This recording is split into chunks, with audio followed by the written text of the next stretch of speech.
different. Okay, so I spent a couple minutes talking about the driving force to drive the innovation against an uphill, challenge, bumpy road. We see new opportunities so that we got find our value, want to move fast, move forward. And then we build up a more incentive system to encourage people to be innovative. And then we also value the innovation from different perspectives. We see that as a way to lower marketing cost, to create a better branding, and enjoy a better PE ratio. Also, we need to think about risk management. Innovation, as I said, is very dangerous. Oftentimes, we spread out to things, we lose our focus, we lose our good staff, and we even lose our money, we lose our business. So we need to build up a system, a stopper, to prevent this innovation process from falling down.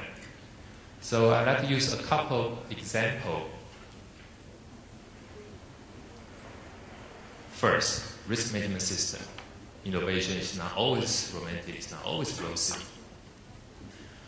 Especially for those engineer and scientific background people, they got too much passion in their technology and ignore the risk associated with that. So in our company, we develop a system that we constantly review our performance of the development. And then with that safety net, actually, I found out that our staff are more willing to take risk. Before that, they worry about failure because we might lose our money and might lose their job because they're failure. But then, after build up this corporate governance system, in particular risk management, we will define the budget. We will define the labor money we are willing to lose. So I found out that all our employees become more risk-taking because they don't worry about their failure. It's a well-defined budget that you can take or the company can tolerate. So they can do that over and over up until that limit of budget has been reached. And then we'll pull the plug anytime. We have created a culture that we are not afraid of terminating project. We are not ashamed of stopping the project. We should be proud of actually to work in a company who knows when to stop. And so a constant review of the project performance has been a very important element of this process. But on the contrary, if the performance is very well, then we even pump in more resources. We give them more staff, more people, so that we can speed up or we can pump into the resource at the right time, at the right moment, with the right budget to achieve the goal. So this is another system associated with that. The second one, synergy. We all have limited resources, and oftentimes in the journey of innovation, we spread out to things. If you look at technology, we can do all kinds of different fancy things, and we like to pursue all of them and end up with losing the focus, spread out to things, failure, and all the projects. So another important thing is to create a synergy. As an example, Bionet started with the market of newborn babies. And after the first success of that one, we started to look at what is the same age group, same target customer. We can do the service a little bit early during their pregnancy. And that's how we come up with this prenatal testing for the same market, for the same distribution channel. And then after the success of that one, we move a little bit even earlier to antenatal, even before pregnancy. And also, downstream, we move from children's health care, and then over the past 3 years, we even expand to an elder customer for health management. So we gradually, every time there's a new business, we always look at what's the synergy between the new one and the existing product. So let me summarize by showing this diagram again.